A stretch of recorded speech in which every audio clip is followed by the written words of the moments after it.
আল্লাহর কাছে কোনো কিছুর কমতি পাবে না,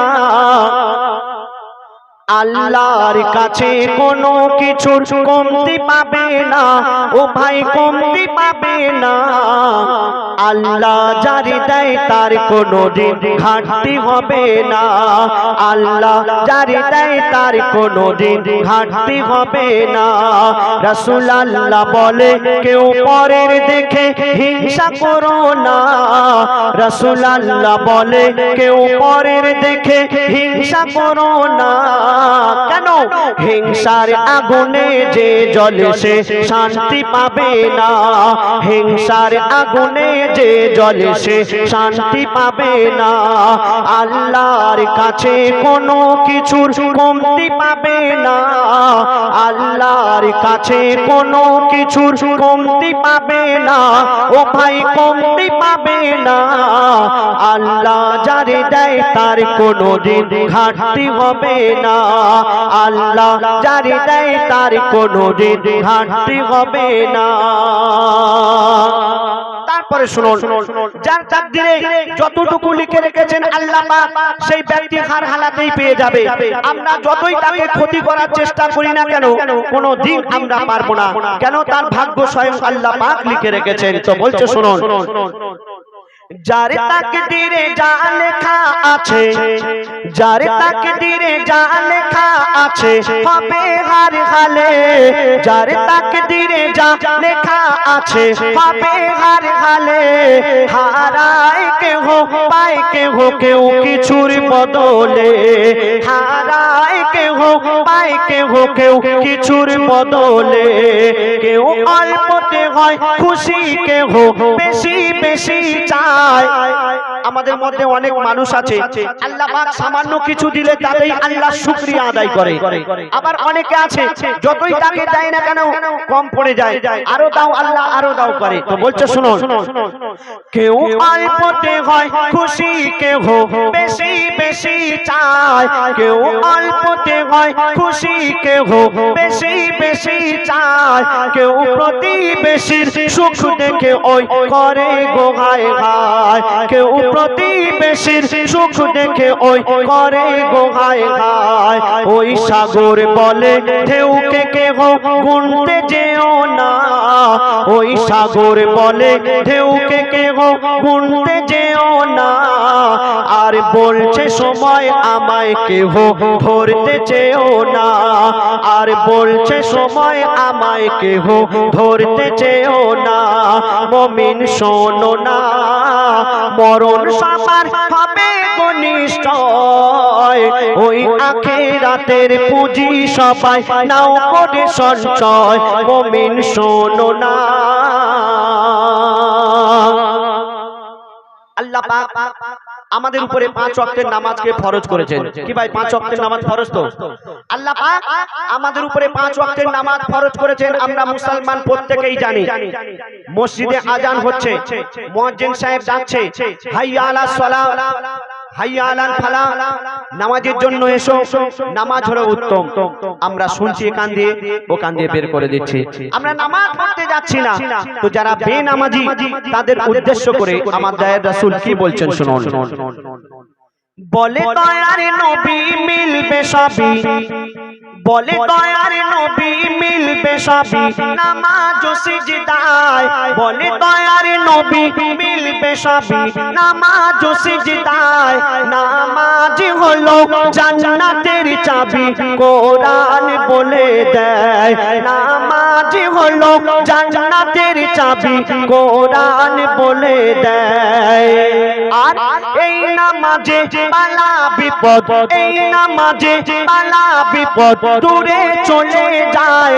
নামাজির ঘরে আল্লাহ যে রহমত ঢেলে দেয়, নামাজির ঘরে আল্লাহ যে রহমত ঢেলে দেয়। আর যে নামাজ পড়ে না তার কাজে কামে বরকত হবে না, নামাজি ভাই নামাজ পড়তে যাচ্ছে, যাওয়ার সময় যদি বলে চলো না বাবা নামাজ পড়তে যাই, নামাজের সময় হয়ে গেছে। বিশেষ করে আমার জওয়ান যুবক ভাইরা বলে চাচা এখন তো আমার বয়স হয়নি, দাড়ি পাকুক তবেই তো আমি মসজিদে যাব নামাজ পড়তে। আর এখন যদি আমি নামাজ পড়তে যাই, আমি এই দর্জির কাজ করছি, আমি এই মাঠে কাজ করছি, এই কাজ না করলে আমার খাওয়া হবে না। মসজিদে গেলে খাওয়া হবে, পরে যাব, কিন্তু আপনার খাওয়ানোর মালিক কে? আল্লাহ। আল্লাহর কাজ যদি আমরা করি অবশ্যই আল্লাহ পাক আমাদের খাওয়াবেন, কিন্তু আমরা আল্লাহর উপরে ভরসা করি না, আমরা টাকার উপরে ভরসা করি। হয়তো আপনি নামাজ না পড়ে অনেক টাকা রোজগার করবেন, কিন্তু সেই টাকার কোনো বরকত হবে না। আর আপনি যদি 5 ওয়াক্ত নামাজ পড়ে সামান্য কিছু রোজগার করেন, তাতেই আল্লাহ পাক অনেক বরকত দান করবেন। তার প্রমাণ মুয়াজ্জিন সাহেব, ইমাম সাহেব কত টাকা মাইনে পায়? সামান্য কিছু মাইনে পায়, দেখবেন তাদের সংসার রাজার হালে চলে। আর আমরা লক্ষ লক্ষ টাকা রোজগার করছি, আমাদের মনে শান্তি নেই। কেন? আমরা নামাজ পড়ছি না। তো বলছে শুনুন, এই নামাজে বালা বিপদ দূরে চলে যায়, ও গো এই নামাজে বালা বিপদ দূরে চলে যায়, নামাজির ঘরে আল্লাহ যে রহমত ঢেলে দেয়, নামাজির ঘরে আল্লাহ যে রহমত ঢেলে দেয়। যে নামাজ পড়ে না তার কাজে কামে বরকত হবে না, যে নামাজ পড়ে না তার কাজে কামে বরকত হবে না। আয় যতই করুক ঘরে থেকে তার অভাব যাবে না, আয় যতই করুক ঘরে থেকে তার অভাব যাবে না। যতই রোজগার করেন তবু আপনার ঘরে কোনোদিন শান্তি আসবে না যদি আপনি নামাজ না পড়েন। সারাদিন রোজগার করে আনবেন আর রাতে বউর সাথে ঝগড়া হবে। কেন? আপনি নামাজ পড়েন না। নামাজ না পড়লে অশান্তি হবে। আমার মায়েরা অনুরোধ করবো আপনারা 5 ওয়াক্ত নামাজ পড়ার চেষ্টা করবেন। স্বামী সামান্য টাকা রোজগার করলেও তাদের সংসারে অনেক বরকত হবে, সংসার আপনারা শান্তিতে থাকতে পারবেন। তো শেষ কথায় কবি কি লিখছেন শুনুন, কুল্লু নাফসিন যায়কাতুল মাউত, মরণের পেয়ালা সবাইকে চাখতেই হবে। আর একদিন না একদিন এই মায়ার দুনিয়া ছেড়ে সকলকে চলে যেতে হবে, কিন্তু কার কখন এই দুনিয়া ছেড়ে চলে যেতে হবে কেউ জানে না। আমরা যে দুনিয়া দুনিয়া করে পাগল হয়ে গেছে, এই দুনিয়ার কিছু আমাদের সঙ্গে যাবে না। সঙ্গে কি যাবে বলছে শুনুন, মরার আগে বলেছিল, মরার আগে বলেছিল বাদশা সেকেন্দার, কি বলেছিল? কাফনে বেঁধে রাখবে না কেউ হাত দুটো আমার, কাফনে বেঁধে রাখবে না কেউ হাত দুটো আমার। বাদশা সেকেন্দার তিনি বিশাল ধনী ছিলেন।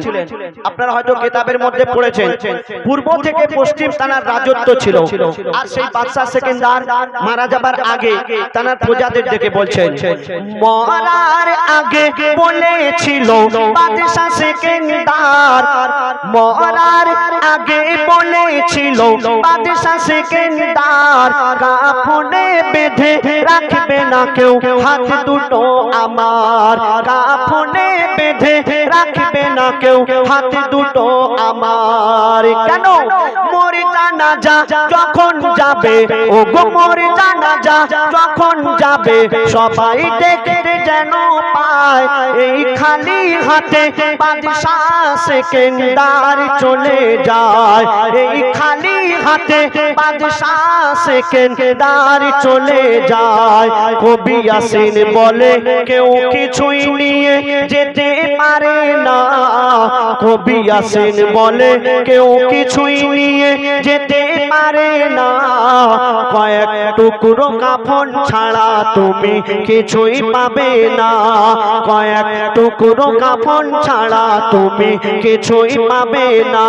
মুমিন শোনো না, মরণ সবার হবে নিশ্চয়, ওই আখিরাতের পুঁজি সবাই নাও করে সঞ্চয়।